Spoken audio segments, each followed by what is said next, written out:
নমস্কাৰ, এই মুহূৰ্তত আহি পৰিছে ৰাজ্যখনৰ বাবে ৰাতিপুৱাৰ কেইবাটাও বিগ ব্ৰেকিং নিউজ। আজি 28 নৱেম্বৰ। অসমৰ লগতে ভাৰতৰ বিভিন্ন প্ৰান্তৰ পৰা ৰাতিপুৱাৰ কেইবাটাও খবৰ একেলগে যুগুতোৱা হৈছে। এই মুহূৰ্তত জনাই আছো এটা গুৰুত্বপূৰ্ণ খবৰ। আমাক ইভিএম নালাগে, ইভিএমক বিশ্বাস নকৰে এইবাৰ কংগ্ৰেছে। এটা পলিটিকেল ব্ৰেকিং নিউজ। আমাক ইভিএম নালাগে, ইভিএমক বিশ্বাস নকৰে কংগ্ৰেছে। ইভিএমক বিশ্বাস নকৰে কংগ্ৰেছে। ইভিএম নহয়, বেলেগ পেপাৰতে হওক নিৰ্বাচন। এবাৰ অভিযোগ উত্থাপন হৈছে মহাৰাষ্ট্ৰৰ ফলাফলৰ পাছতে ইভিএমক লৈ উত্থাপন হৈছে বহু অভিযোগ। ইভিএম নালাগে, বেলেগ পেপাৰতে হওক নিৰ্বাচন। ইভিএমৰ বিৰুদ্ধে মুকলি ক্ষোভ প্ৰকাশ কৰিছে কংগ্ৰেছে। আমাক ইভিএম নালাগে, এই অভিযোগ উত্থাপন কৰিছে কংগ্ৰেছে। আন এটা খবৰ হৈছে নিৰ্বাচনত হাৰি যেন শিক্ষা পাইছে কংগ্ৰেছে।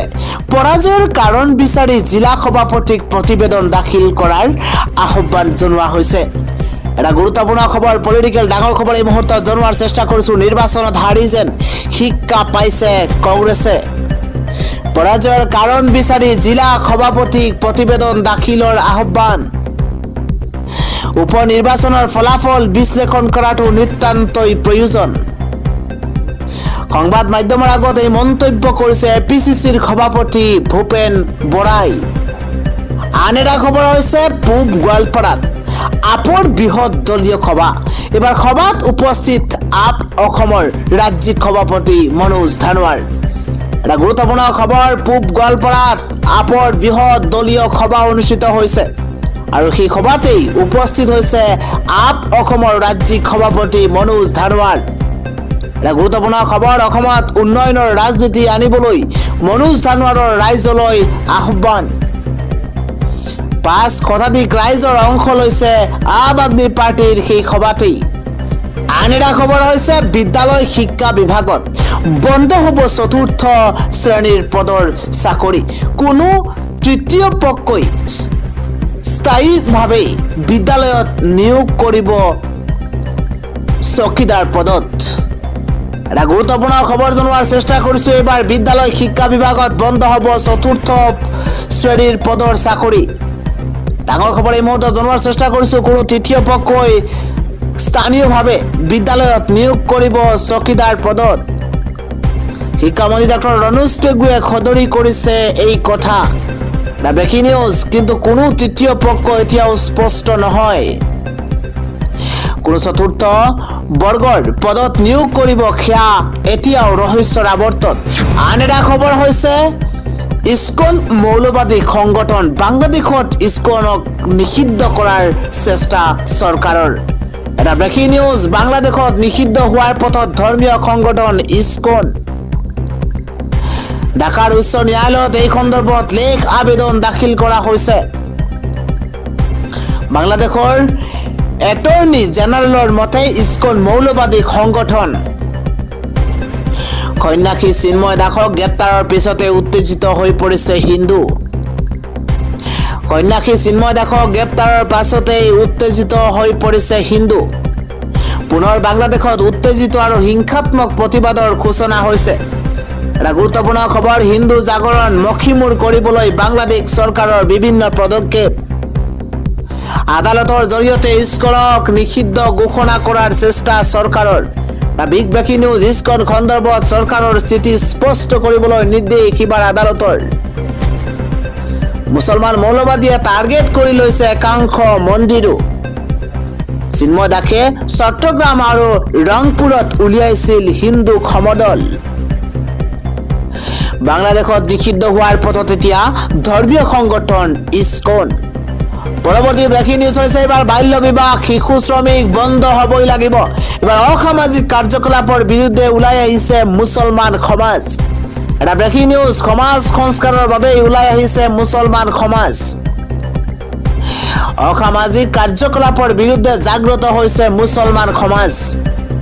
গুৰুত্বপূৰ্ণ খবৰ, ৰাজপথলৈ ওলাই আহিছে শ শ মুছলমান লোক। ৰাজপথলৈ এইবাৰ শ শ মুছলমান লোক ওলাই আহিছে। ড্ৰাগছ সেৱনকাৰী সৰবৰাহকাৰীৰ বিৰুদ্ধে ওলাই আহিছে শ শ লোক। বাল্য বিবাহ বন্ধ কৰাৰ লগতে শিশু শ্ৰমিকৰ বিৰুদ্ধে ওলাই আহিছে ৰাইজৰ দাবী বাল্য বিবাহ শিশু শ্ৰমিক বন্ধ হ'বই লাগিব। সমাজ বিৰোধী কাৰ্যকলাপৰ বিৰুদ্ধে বিশাল সজাগতাৰ ৰেলী উলিওৱা হৈছে। তহফিজুল কোৰআন চতিয়ান মাদ্ৰাছাৰ উদ্যোগত এই বৃহৎ পদক্ষেপ হাতত লোৱা হৈছে। সজাগতা ৰেলীত সহযোগিতা দলনি জুৰিয়া তবলিগী হালকাৰ হাতে হাতে প্লে কাৰ্ড লৈ ই ৰিক্সা মটৰ চাইকেলেৰে বৃহৎ ৰেলী বৃহৎ সমদল উলিওৱা হৈছে। আৰু চতিয়ান গাঁৱৰ সচেতন ব্যক্তি মাদ্ৰাছাৰ ছাত্ৰ ছাত্ৰী এই সমদলত অংশগ্ৰহণ কৰা পৰিলক্ষিত হৈছে। পৰৱৰ্তী ব্ৰেকিং নিউজ হৈছে ভয়ংকৰ পথ দুৰ্ঘটনাত একেলগে 5 গৰাকী চিকিৎসকৰ কৰুণ মৃত্যু হৈছে। ৰাজ্য কঁপাই যোৱা এক ভয়ংকৰ পথ দুৰ্ঘটনা সংঘটিত হৈছে, যি দুৰ্ঘটনাতেই একেলগে 5 গৰাকীকৈ চিকিৎসকৰ মৃত্যু হৈছে। এটা বিগ ব্ৰেকিং নিউজ ডাঙৰ খবৰ এই মুহূৰ্তত জনোৱাৰ চেষ্টা কৰিছো। পুনৰ দেশ কঁপাই যোৱা ভয়ংকৰ পথ দুৰ্ঘটনা সংঘটিত হৈছে।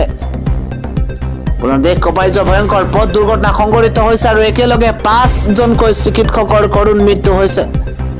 ক'ত এনেধৰণৰ ঘটনা সংঘটিত হৈছে আমি জনোৱাৰ চেষ্টা কৰিছো।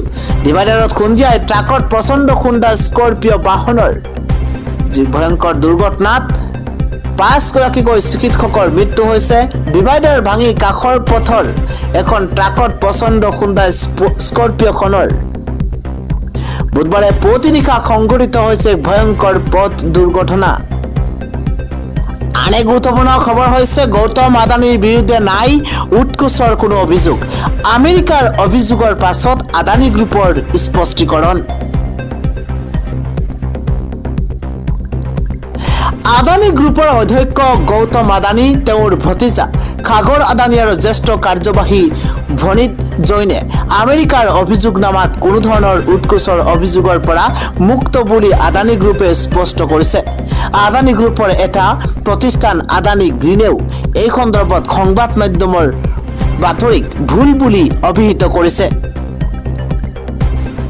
আদানী গ্ৰুপে এক বিবৃতিত কয় যে আমেৰিকাৰ ডিঅ'জেৰ অভিযোগনামা আৰু আমেৰিকাৰ SECৰ দেৱানী অভিযোগত উল্লেখ কৰা অভিযোগত FCPA উলংঘাৰ কোনো অভিযোগ উত্থাপন কৰা হোৱা নাই। FCPA আমেৰিকাৰ বিদেশী দুৰ্নীতি প্ৰথা আইনক বুজায়। ন্যায় বিভাগৰ অভিযোগনামাত 5টা অভিযোগ সন্নিৱিষ্ট কৰা হৈছে যদিও প্ৰথম আৰু পঞ্চম গোচৰত FCPA উলংঘা কৰা ষড়যন্ত্ৰ আৰু ন্যায়ত বাধাৰ সৃষ্টি কৰাৰ ষড়যন্ত্ৰ 3জন পৰিচালক গৌতম আদানী, সাগৰ আদানী আৰু ভনীত জৈনৰ কথা উল্লেখ কৰা হোৱা নাই বুলি কোৱা হৈছে। আদানী গ্ৰুপৰ বিবৃতিত কোৱা হৈছে যে আমেৰিকাৰ অভিযোগনামাৰ বিষয়ে ভুল বুজাবুজিৰ ফলত আদানী গ্ৰুপৰ 3জন পৰিচালকে দুৰ্নীতি আৰু উৎকোচৰ অভিযোগৰ সন্মুখীন হোৱা বুলি উল্লেখ কৰিছে। আমেৰিকাৰ অভিযোগনামা কেৱল উৎকোচৰ বিষয়ে আলোচনা কৰা হৈছিল বা প্ৰতিশ্ৰুতি দিয়া হৈছিল বুলি দাবীৰ ওপৰত নিৰ্ভৰশীল। ইয়াত ভাৰত চৰকাৰৰ বিষয়াসকলে আদানী কাৰ্যবাহীৰ পৰা উৎকোচ লাভ কৰাৰ কোনো প্ৰমাণ আগবঢ়োৱা নাছিল বুলি গোটটোৱে লগতে প্ৰকাশ কৰিছে। পিছত জ্যেষ্ঠ অধিবক্তা মুকুল ৰোহাটগীয়ে সংবাদমেলত কয় যে কাক উৎকোচ দিয়া হৈছে সেই সন্দৰ্ভত অভিযোগনামাত কোনো সবিশেষ নাই। আমেৰিকাৰ অভিযোগনামাৰ পাছত আদানী গ্ৰুপৰ 11টা তালিকাভুক্ত প্ৰতিষ্ঠানৰ বজাৰ মূলধন প্ৰায় $55 বিলিয়ন লোকচান হৈছে।